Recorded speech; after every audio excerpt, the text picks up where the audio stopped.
So, thanks very much for coming, everybody. My name is Adam. I am one of the careers consultants as part of the University of Manchester careers team. In this session, we're going to be looking at job hunting life hacks, as it said. This is a session that I made up to try and, I guess, teach people how to look for jobs, right? So, the way that most people look for jobs, generally speaking, doesn't quite work because it makes things quite a challenge in a lot of different ways.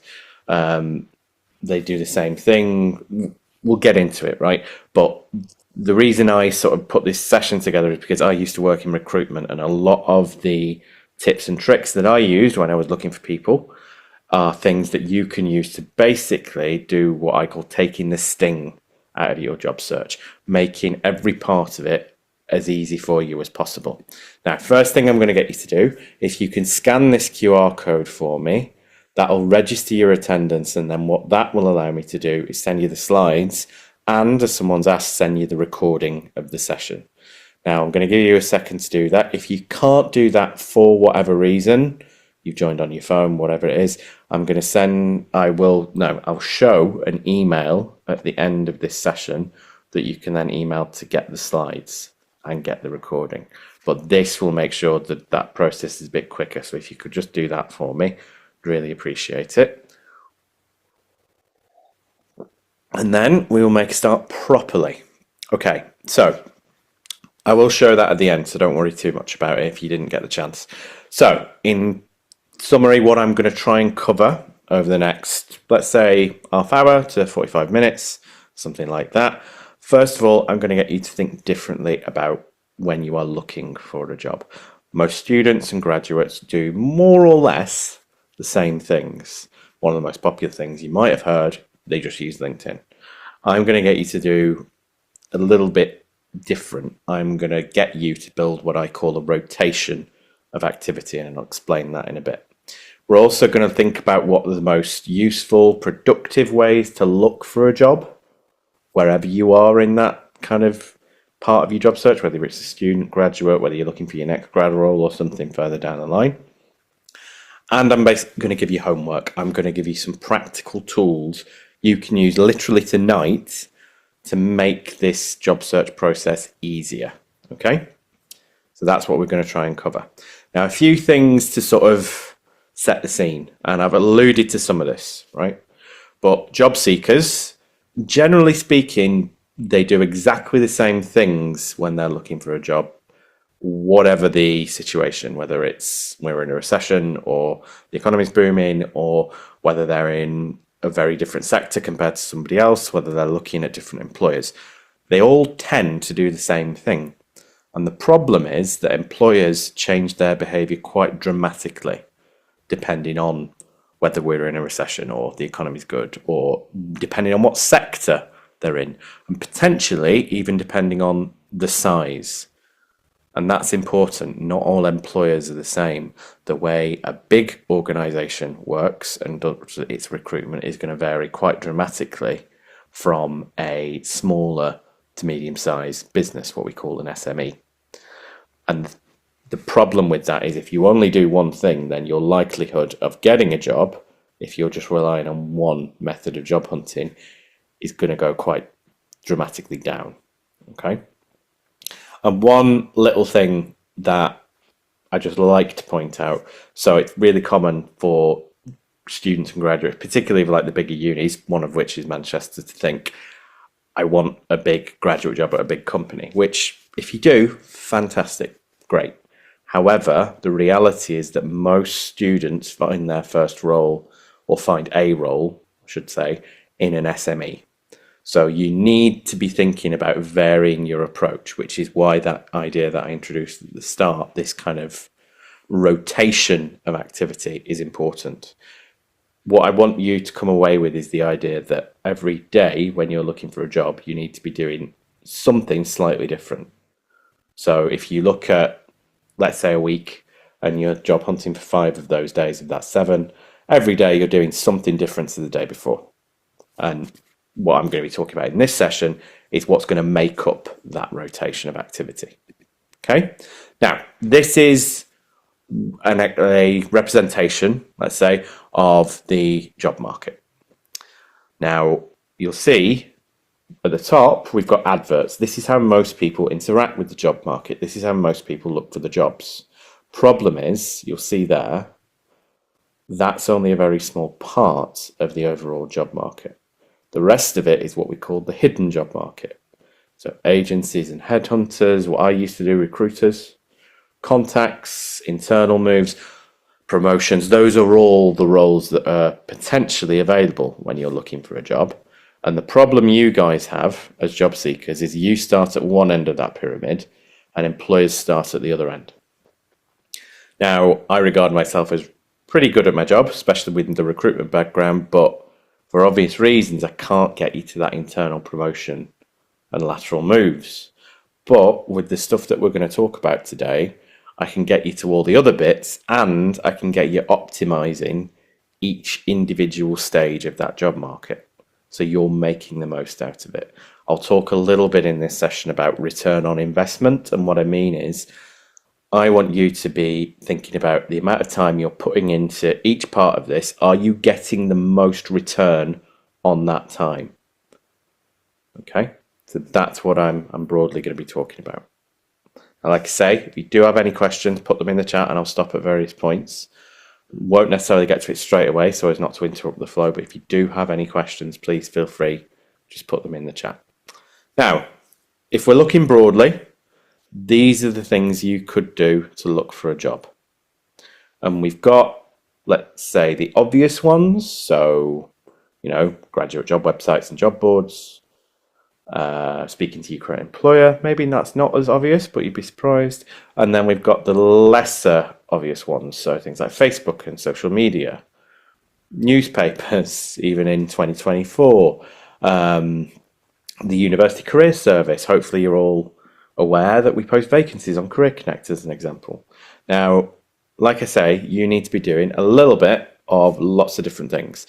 And I'm going to take these individual parts and talk about them in varying levels of detail, depending on how important they are. But you'll see, I'll talk about each individual bit. So that, we had a question, where can I register my attendance and receive the slides? So we'll have to do that at the end. I've already shown that at the start. Sorry, you joined a bit late, but you'll get the chance to scan that QR code to register your attendance at the end. I'll make sure to put that up. Okay, now let's look at general job boards. Now, these are some of the job websites in the UK. Total Jobs is quite well known. Reed is quite well known. They all, broadly speaking, do the same thing, right? They are a search engine for a database of jobs that are available. The one I kind of focus on is one called Indeed. For anyone who doesn't know, that is the biggest job website in the UK, and it looks something like this. And what I want you guys to do, and this goes for any of the job boards, not just Indeed, but don't do what everyone else does, okay? What most people do when they look for a job is they'll put a job title into Indeed, they might even put it into Google, or they might just put like a sector like marketing in. Now, let's say we're looking for a marketing assistant role. The problem with that approach is that it looks for everything with the word marketing in, everything with the word assistant in, and then throws that up on the screen, which is why, if you've ever used these, a really common experience is that you're getting loads of results, which looks great, but then most of them aren't relevant at all. So instead of that, what I want you to do is use what we call a Boolean string, which is a set of instructions to a search engine that tell it what to do rather than just throw words at it. So if we take marketing assistant, you'll see on there, if I put marketing and then the word and in capital letters, followed by assistant, what that does is look for everything with those two words, not just one. So it's a little bit more powerful. The next one, if I put anything in speech marks, like I've done there with graduate marketing executive, that looks for that specific phrase and nothing else. So that's super focused. Or you could do something like the brackets. So there I've put graduate and then in the brackets, marketing or communications. So there I'm looking for something in communications, but there's different ways of talking about communications, so I'd think of all the different terms and put them in the brackets. I can't tell you how powerful this is. I know things like Indeed sometimes have filters, but that can be difficult to get right. If you do your experiment with this, it's a lot more powerful and you can really sort of control how this works. Okay? Here are your search terms, and don't worry too much about taking notes or taking pictures. You will get this right, but this is how it works, right? So quotes, that's where you're being super specific. So that's your exact phrase. Brackets, that's where you can combine things. So like I've done there. So I can keep it quite broad, but still quite focused at the same time in terms of what I'm searching for. And, or they kind of do what they say, yeah? And then not. If you find that you are doing a search and you're finding lots of things are coming up, let's say you're not ready for a manager role, for example, you can exclude that word. Now, what I would suggest as a little bit of homework, do some experiments. So go on Indeed, go on Total Jobs and use some of these. Now, to show you how powerful these are, on the right-hand side, I've done what most people do, really kind of basic form, actually. Just put marketing into Indeed. And there you'll see 610 jobs, that's what came up. Most of those were useless. They were either too high level, too low level, they weren't actual jobs, they were trainee, whatever. On the left-hand side, all I've done is marketing and graduate. 19 jobs, and they were all graduate marketing level roles. And you'll see there, that red bar that I've blocked out, what you can do is if you do your experimentation, you can create a search with this string that works really well for you, set up a job alert to your email address, and just like that, you've automated this part of your job search. So don't sleep on this. It can make things a lot easier. This takes a lot of the sting out of really what can be one of the most annoying parts of the job search, okay? Now, that's one part of your rotation. Your next part of your rotation is specialist job boards. I will show you how to find these later on in the session, so don't worry too much about that. But these are job boards that are entirely devoted sometimes to a sector, that's the most common, but sometimes it might be to a type of employer, it might be to a specific job type, maybe even a job title.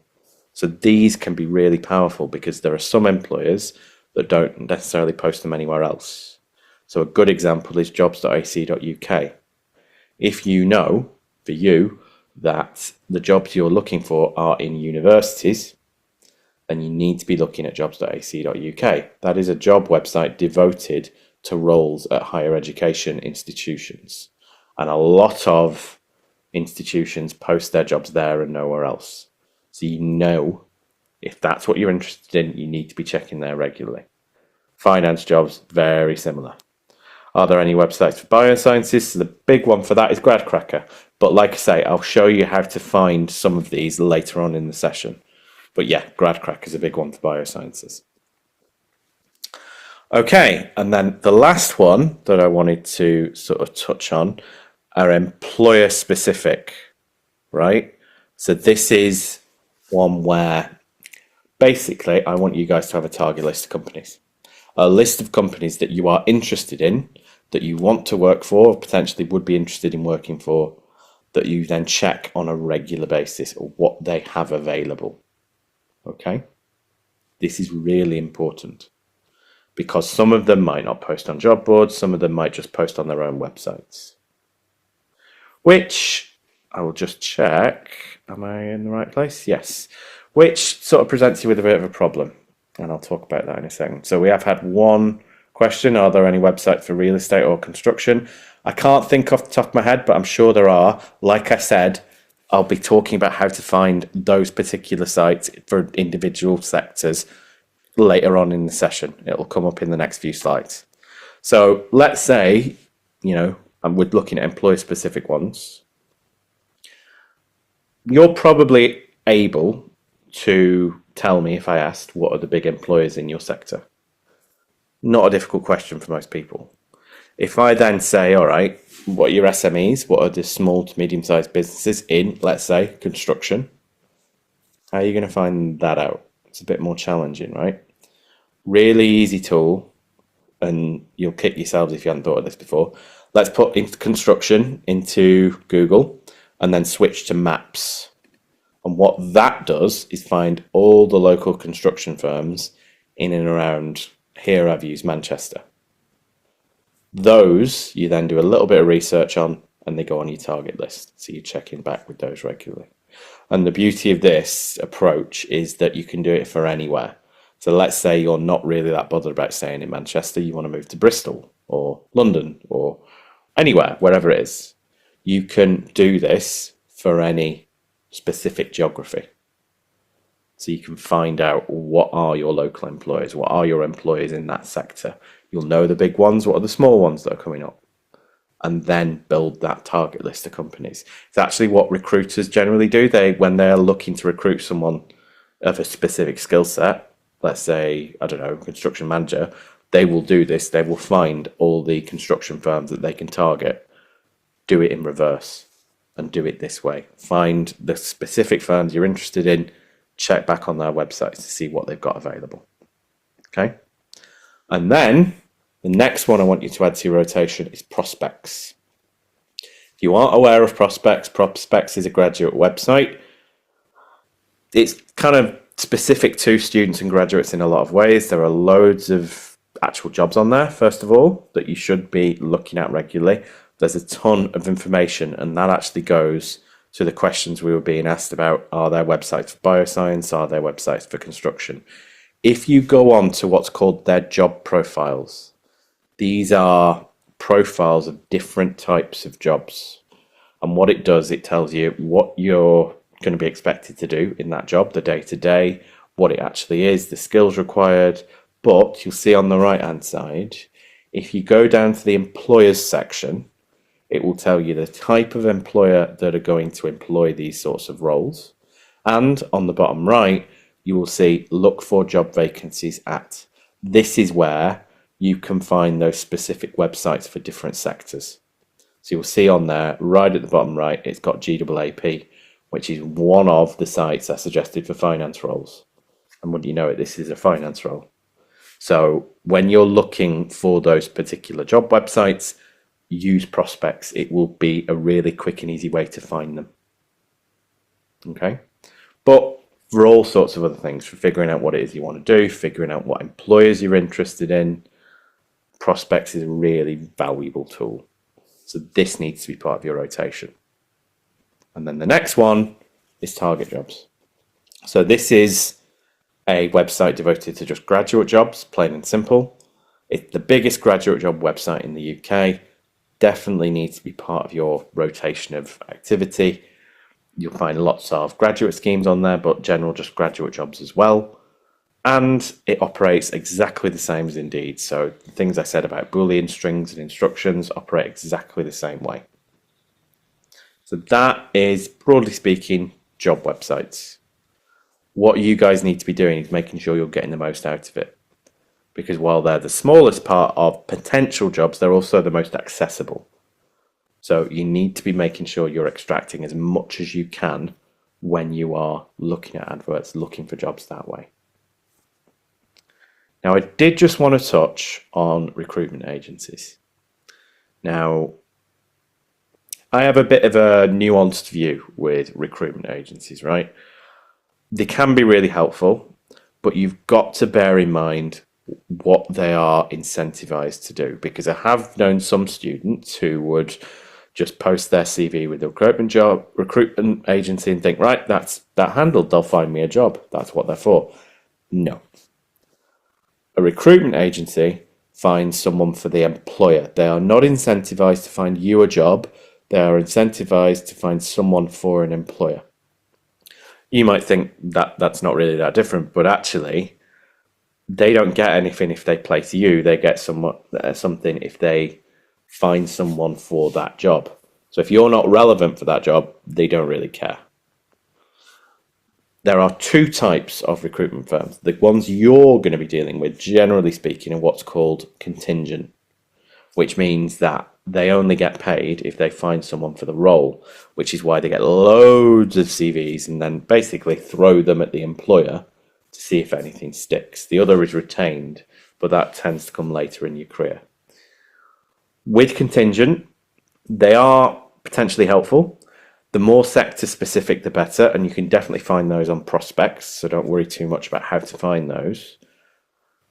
But what I would say is definitely use them, but don't think that just because you've given your CV to them, that's it.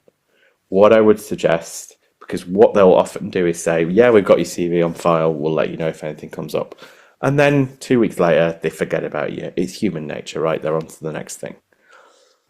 Telephone them regularly, check in regularly. I'm not saying every day or every week, maybe every couple, but it's one part of your rotation. You can't rely on it completely, and try and pester them basically. Every couple of weeks, have it on your to-do list, email them, telephone them, whatever you're more comfortable with, and just ask, do you have anything available that might suit me? Or is there anything I should be doing that maybe I'm not in terms of my CV, my experience, Like I say, can be helpful, but you've got to use them in the right way. Now, if you are doing this right, ladies and gentlemen, you will be applying to quite a few different roles. Now, I'm not going to put a number on it because it'll vary, and I would argue it's always better to send fewer, stronger quality applications than loads of applications that you haven't put any effort in, but you'll still potentially be looking for a lot of jobs. Okay? I really would advise you try and keep a diary if you can. A couple of reasons. First of all, if you get a call from one of these, whether it's an employer or a recruiter, you want to be able to know pretty quickly what the job is. I know that sounds silly, but I know a lot of people who've been in that position where they actually have to ask the person ringing up, what job was this again? Doesn't look great. So this will avoid that problem. But, and probably more importantly, if you record as much information as I'm showing here, you'll get a sense of what's working for you and what isn't. Where you found it, what websites are you finding roles on? Are those roles in date? Are they still available? If not, then you know maybe that website you're looking at not updated as regularly as it should be. Then you can see how far you're getting with each job. So let's say you applied to quite a few, but you're not getting to interview stage. That suggests there's something maybe along with your application, your CV. If, however, you're getting through to interview stage, but you're not getting further, then you know maybe your interview technique needs a bit of attention. We can help with all of that, but if you keep this level of detail, you'll be able to identify pretty quickly where you're going wrong with the job search. Most people skip this step, and I understand it's effort, but it really makes it a lot easier. Now I'm going to finish by talking a little bit about the hidden job market, which is sort of recruitment speak for networking. Okay, this is where some people tend to think of approaching randoms out of the blue, whether it's on email, LinkedIn, whatever, and asking for a job. That is a way to do it. I would argue it's the hardest, not necessarily the most productive, and it puts a lot of pressure on yourself. Instead, what I'm going to sort of reframe this as is a way of having conversations about the job market with professionals that might lead to a job or might just lead to a useful conversation. Okay? And you do that, and I know I'm speaking in woolly language, so let me sort of clear this up. You do that by these 4 steps. First, setting your clear goal. What are you trying to achieve with approaching these people? Thinking about your contacts. Who do you know already? Finding the right people to speak to, whether they're in your network or not. And then asking the right questions, which is probably the bit that most people sort of not sure about, let's say. So your clear goal. What are you doing this for? Is the goal just figuring out what it is you want to do? Is the goal figuring out, do you actually want this job? Or is it more, do you want a graduate job out of it? Do you want to know how they recruit? Do you want to know what you should be doing? All valuable things, and you might want to know it all, and that's fine. But make sure you have that goal in mind before you start this process. What are you trying to get out of the hidden job market? What are you trying to get out of approaching people to talk to them about things? And try and set yourself a bit of a deadline. When do you want all this to happen by? Whether it's, if it's wanting a graduate job, is it at the end of the year? Is it at the end of the month? Whatever it is. Okay. Then you need to think about your contacts, your network. Who do you actually know? Now, your network is literally everybody you know, whether you know them well or not. So that can obviously be friends and family, but it can be everybody on your course, everybody that you've ever interacted with at, societies, extracurriculars of sport, doesn't really, all of it is valid. Okay? Now, for those people, it's important. Can you ask yourself, do they actually know what I'm interested in? Do they know what I want? The answer is no, and you need to be a little bit more upfront about that with them. So when you are speaking to these people and genuinely asking them, do you know anyone in X sector? Because I'm particularly interested in it. That's what I'm going for. Does anyone have any connections? And then if they do, ask politely, can you introduce me? Can I just get, a bit of an introduction? That'd be really helpful. Now, this might not come to anything. You might not know of anybody. That's fine. But this is your first step. You would be surprised how many people you might be connected to without even knowing about it. After that, then you need to think about finding the right people. Finding the people that would be useful to speak to. So, generally speaking, what I would suggest is you want people who don't have the job you want, but maybe are the level above, what we would call the hiring manager, the person who's going to employ the job you're interested in. So we're looking at things like managers, team leaders, people with professional experience, maybe for a few years. Okay? Or anyone that you've been directly sort of referred to by your current network. What I would avoid, unless you've been specifically told to speak to them, are HR and the most senior people, so managing directors in general, right? HR, because they're not really what we're after. They won't be making the decision. Managing directors, a little bit too far. We want the hiring manager, the person who's going to do that recruitment. And there's all sorts of places you can find these people. So I've talked about referrals. There's also careers fairs, potentially a cold approach. What I'm going to sort of focus in on is LinkedIn, because that's probably the easiest and most sort of low pressure way of doing this, right? LinkedIn is an incredibly useful tool. If you aren't on it, I would encourage you to get an account. And what most people sort of stress about when they get a LinkedIn account is, does it look good? That's like only a small part of it. It's more about how you use it, because you can find basically anyone on LinkedIn in any job. It's approaching like 1 billion users, and it's getting pretty big. And using the tools that I've already talked about, things like Boolean strings and instructions, it's a search engine. It works exactly the same way. You can find anybody with any job title in here. So make use of it. Okay. What I'd suggest, get your account running and connect with as many people as possible, whatever their sector, their background, really doesn't matter. Just build your network as much as you can. That then gets you access to different people. You've already got access to the Manchester University group, so definitely get on that. You'll have access to the Manchester Graduate Group pretty soon. You can join that now if you want. And that then gives you access to basically everybody in those groups and everybody that they're connected to directly. This is how it works. So the first thing you need to do is build your network as much as possible. And then, using the search engines, using the people you know, start finding people on this platform, right? This is what the alumni search looks like. This is quite a useful thing.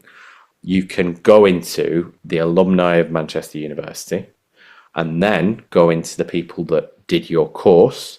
That gives you an idea of where they ended up, because you can see by different sector, by different industry, where they ended up. So it gives you a sense of not exactly what your options are, but What do people in my situation generally go into? Then you can start connecting with people from there. Alumni are generally speaking really open to connecting, absolutely fine. And then start approaching people. Now, there is a way to do this. Most people, like I said at the top, they tend to think of it as, going to randoms asking for a job. Like I said, it's a way to do it. It's probably the hardest. And the thing is, that tends to put people's backs up a bit, right? So instead of that, what I'm going to suggest is start a bit smaller. What I generally suggest is basically what I've got on the screen. Mention mutual contacts, talk about their profile a bit, what you're interested in, and basically just say something along the lines of, do you have 5 minutes for a quick chat? Maybe I can ask your advice. There's a couple of things you're doing there. If you ask straight up for a graduate job or a job opportunity, even if they're really open to helping, it's very easy for them to say, sorry, we don't have anything at the moment. And then that's the end of the conversation. That's not what we want. That's not networking. You want to get the conversation flowing. So instead, you're asking for a chance to chat, advice. You're asking for something that's really easy to give, and it makes them feel really good about themselves because, like, oh, right, someone's come to me for advice. Bit of a psychological trick. Now, we have had one question. Can we use the Boolean string search on the LinkedIn platform? Absolutely. Works the same way as any other search engine. And that is what I would suggest you do. Like I said, you can use filters on these things. So LinkedIn has its own inbuilt filters. Indeed has its own inbuilt filters. I find Boolean strings a bit more reliable and a bit more, you can experiment with them a bit easier. Now, when you're having these conversations, and we'll talk a bit about the conversation itself in a minute, but it's important to basically communicate 3 key things, right? Who you are, what you're interested in, and what you want from them. This is why that sort of, can I just have a chance to ask your advice, is so powerful, because all you want is just not necessarily anything tangible, anything that costs them. You're just asking, maybe you can point me in the right direction. That'd be really helpful. I'm not really sure what I'm doing. That's what we're after. That will be received much more positively than just saying, do you have any jobs available? Okay. And then, hopefully, we've done all that work and we've got them on the phone. This is where that clear goal comes in that I said at the top. What are you trying to get out of these discussions? There are all sorts of things you could ask. What I would suggest is what's going to be helpful. Things like, how did you get where you got? How did you get into your current role? Do you actually like the job? What's it like? What would I be expected to do? How do I get there, basically? This is what I'm doing to find a job. Is that the right approach? Is there something else I should be doing? Is there some experience I don't have that maybe I should get, or a qualification I don't have that maybe I should get? When is it you do your recruitment might be a good one. How do you do your recruitment? What websites do you rely on? Do you have a graduate scheme? If not, is it just going on your website? All these sorts of things can be really worthwhile to ask.